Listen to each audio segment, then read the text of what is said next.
Hi there. So in this one, I want to share with you how I like to paint my Deathwing Terminator armor. I'm not a huge fan of the Ushabti bone, so I went with a different recipe for painting this armor. So I started with Golden High Full Low Titan Buff, which is a very similar color to Wraithbone. So if you got Wraithbone, that's a fine option. We're going to end up covering this up anyway, so it's a good base coat, nice neutral color. Alright, so with this, I start by covering up all that Wraithbone color, all that ivory anyway, and here I've got Citadel's Skeleton Horde contrast paint. It's just a nice color for getting that shadow, that base tone covered up. So painting this all over, giving myself some shadows to work with before I move on to the next step, basically covering it back up again. So layer after layer, gradually get this painted up.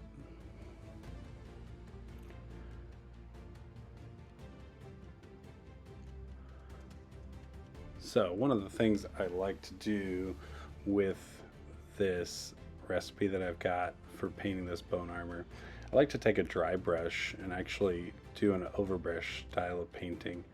And I found that I like Acryl's olive flesh for kind of this overall bone color. It's not quite as yellow as the Ushabti bone that GW's recipe has, and I like it. It's just personal preference here. If you still like the Ushabti bone, you could very well do the same technique with that paint color. So with this, I'm just trying to get an overall base coat put down quickly.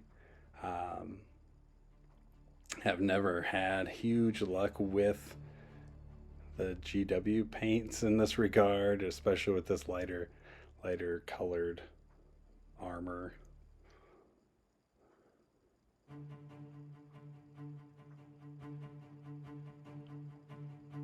I'm just trying to get it all, especially on the raised surfaces, raised areas, the upper areas of the armor that are going to get the highlights, getting it coated all over, leaving the lower, deeper recesses still shaded. So I'm going to switch to a smaller dry brush here, and I'm going to switch to either Pro Acryl Ivory, or if you want a little bit poppier highlights, you can go with the bright ivory. Wraithbone, going back to that original Wraithbone color, if you want the Ushabti bone route, would work as well. But on this step, instead of leaving a lot of paint on, I am taking quite a bit more of the paint off. So doing more of a traditional dry brush with this ivory color, trying to hit and pick out the more prominent, more raised edges, the top of the shoulder pads, his knee pads, the back of his armor.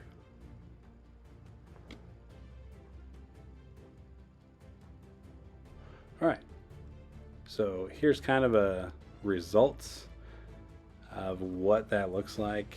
You can see that there is some under shadows still left in place from painting over with the Skeleton Horde. So it's just a matter of doing an overbrush with that and dry brush. So kind of out of order for my traditional workflow, I typically save basing till I'm done with everything on the model. But I wanted to kind of do these quickly, so I did go out of order here, and I knew this basing texture was going to take a while to dry, so I figured, all right, let's put it in while I'm taking so much time getting some of the details picked out on this bone armor. This Pro Acryl basing texture, this is the fine basing texture that's a gray in color, is really great. You can apply it with a brush or with a basing texture. All right, so switching to some other paints. Here I'm taking Pro Acryl's dark neutral gray. I'm painting up the under armor because I didn't want a solid black here. I'm also going over the crux terminatus on his shoulder pad, the one that's on his knee. Yeah, just picking out these details that are going to still stay gray.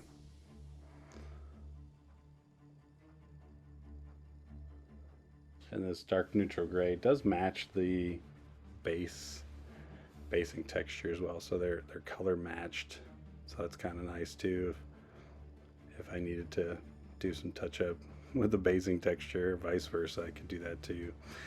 If I was to do this again, I probably would have gone with just a neutral gray over the dark neutral gray, just so those the crux terminatus were not quite as dark to start with, but it worked out in the end. All right, so here I've got my favorite silver paint. I use Vallejo Game Air Chainmail for painting silvers. It's just really smooth for painting silver. It goes on really nice. Typical silver, traditional opaque silver paints are gonna chunk up or clunk up on you real easy, so just hitting the guns and his lenses, a little face mask piece here as well to get that base coat of silver down.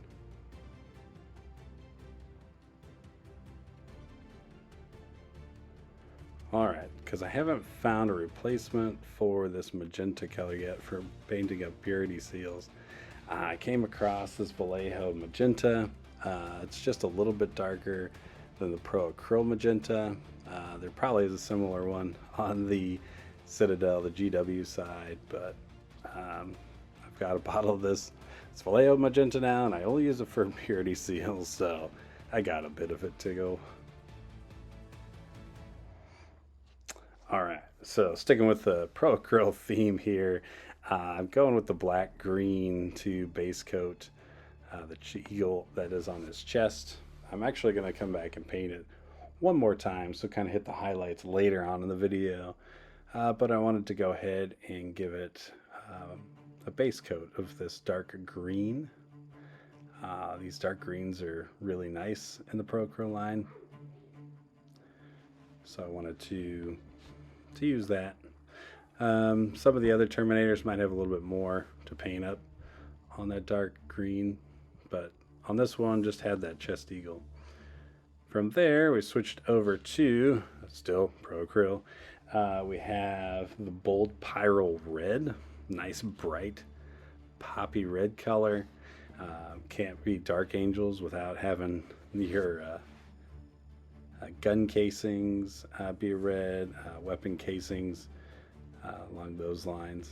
So base coating, painting over that red with this bold Pyro Red gives it a nice bright red color, but we are going to shade it down just a little bit and actually come back and highlight with this bright Pyro Red again later. Alright, so again, kind of out of my normal order, but I'm shading the basing texture with just an Agrax Earth shade. Here, give it a kind of a little bit of a brown hue. Alright, back to the armor. I'm gonna go over the Crux Terminatus, the Purity Seal wax, the Chest Eagle with Nuln Oil. Oh yeah, the silvers and reds are gonna get the Nuln Oil treatment as well. Give it that depth and shading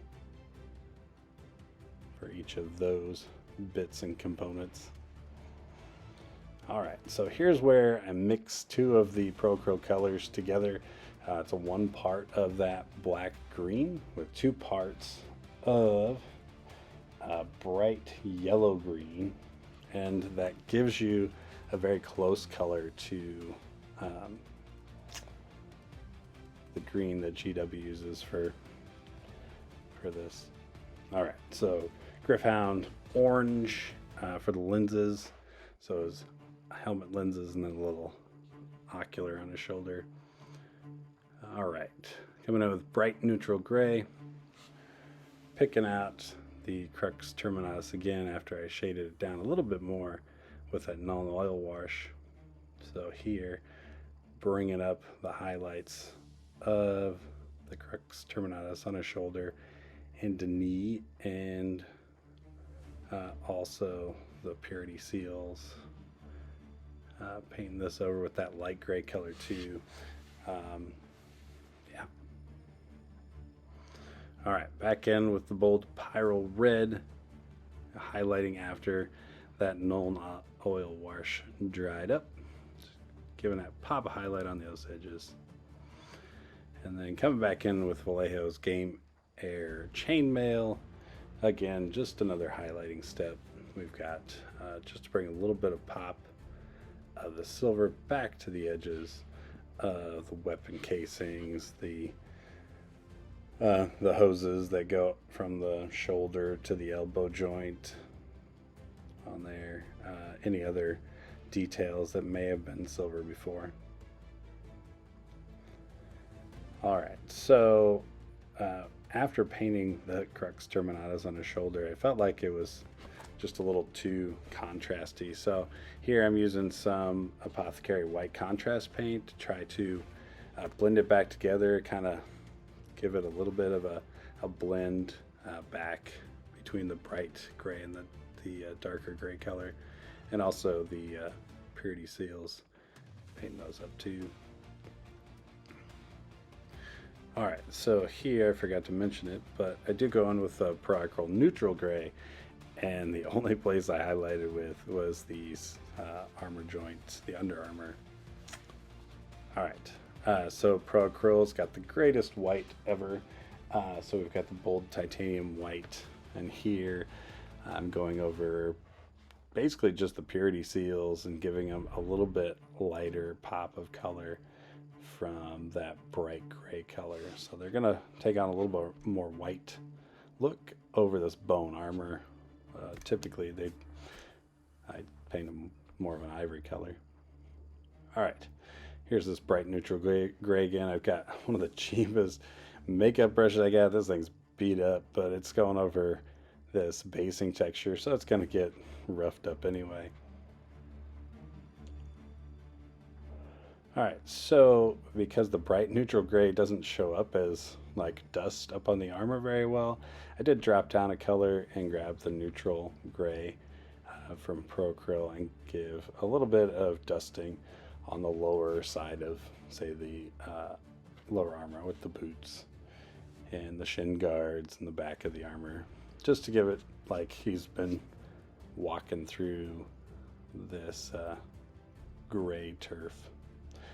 Time to paint the base rim. So I've got coal black just going around the base rim, and I do like to actually double paint my base rims, which I'll do in here in a second. While that was drying, I'm grabbing art coat to go where the transfer is going to go, and I like to double paint the base rims and go over with the contrast paint. The Black Legion's a great color. So here I'm washing my transfer and to get it loosened up with just some water, and I'm applying it on his right shoulder. And then from here we're going to, after the water dries, paint over with art coat again to seal it down. And then finally, to get rid of the gloss of the art coat, paint over Lamia medium. So here's the final results of what we came up with. Thanks for watching, and hope you can like and subscribe this video and join me for more content like this to come. Thanks.